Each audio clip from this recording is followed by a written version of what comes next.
Welcome back to Scorecard here on Channel 1 TV. Coach Christopher Nimley returns in his bright yellow and blue FC So-So. No more. Ah, Charlie, you're a hard guy. Thank you, Charlie. Yes, I love that. Umbro. Right? No, this is Lotto. This is Lotto. No, see, Lotto is for legends. Charlie, you make...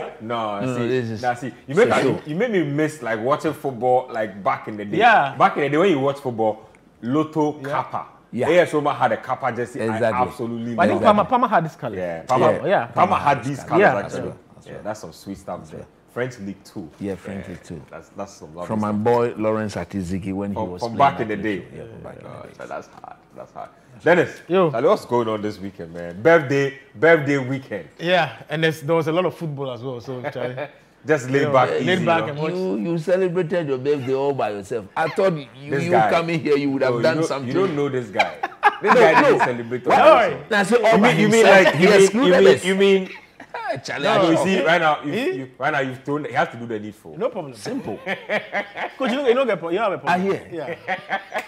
I like how that goes. Let's start off with some local action and talk about Samartex Football Club. They were up against Victoria United from Cameroon.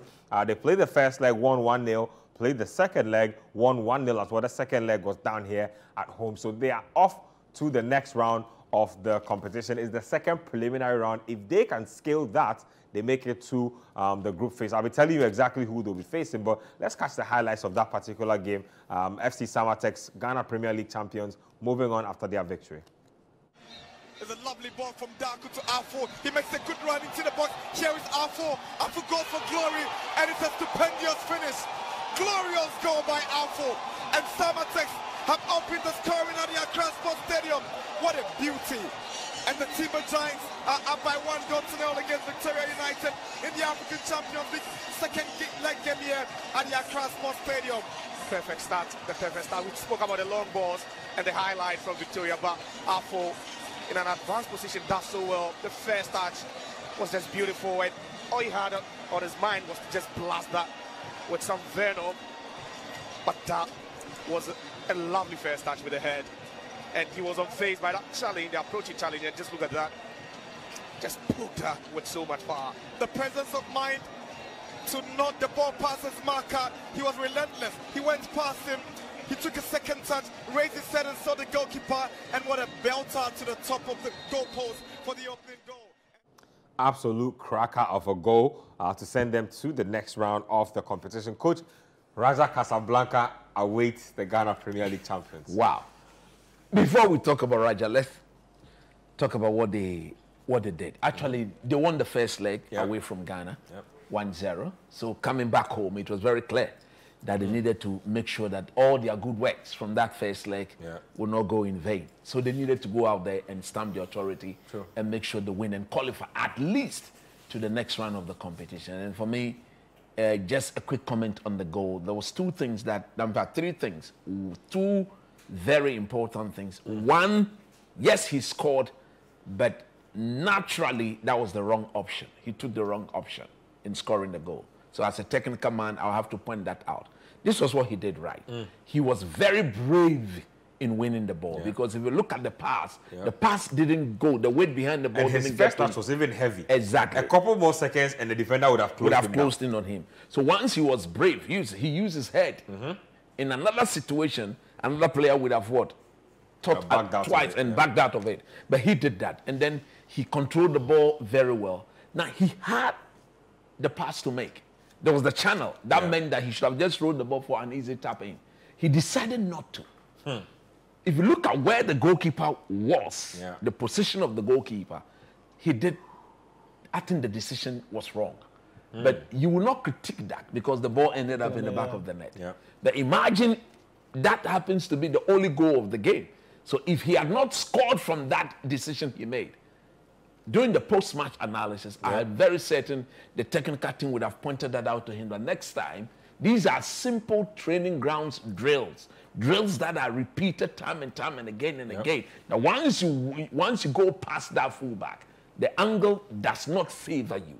So you have to raise your head and look at whoever is coming from afar and then do the cross in or the cutback or the shot across for that to be an easy tap in. But look, we must congratulate them.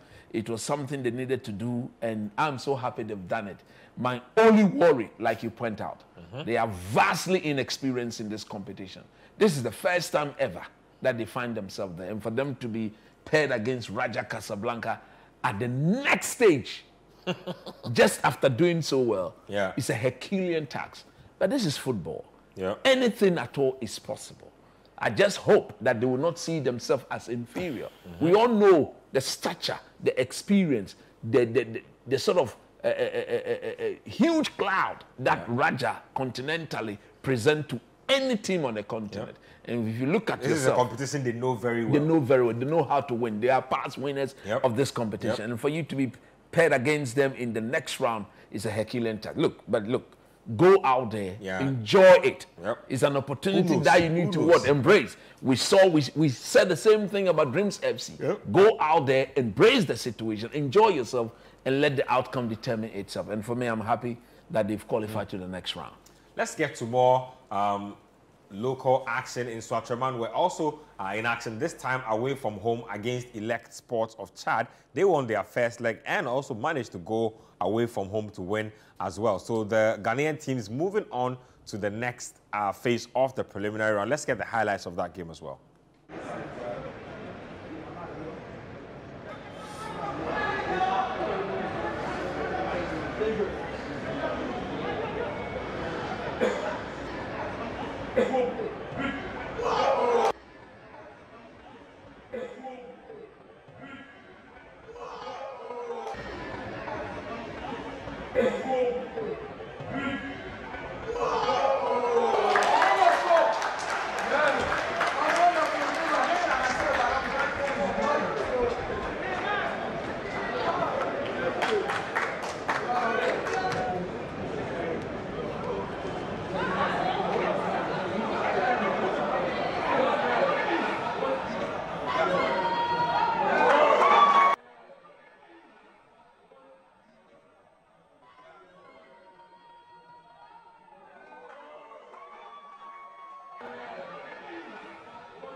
So Nsoatreman also led by Yapreko, making it to the next round. Dennis, let me take your thoughts on that one. Constantine of Algeria awaits them. They got a decent result. They didn't concede a goal in both legs. So very decent first preliminary round games, but now the real challenge awaits. Yeah, and I'm very impressed with them, honestly, because after winning the first leg, as much as I knew they would go through, I didn't expect them to go there and still, have a clean sheet, but they managed to do that. So for me, it's an experience for them. It's the first time coming in and getting two wins home and away against Elect Sports is great. It's going to be a mountain to climb when you go to Algeria. These North Africans they are different species when they play in the African, because you see, especially at home. Especially, and you see, it would have been much better if they were going to Algeria first. But the fact that they're going to be playing home first makes it even more Herculean. Meaning that if you're not able to get a very good result, 2-0, 3-0. Yeah, because watching the game, you see, this is almost an empty stadium, right? In Algeria, it's going to be a different kind of atmosphere. So it's going to be important for them to be resolute.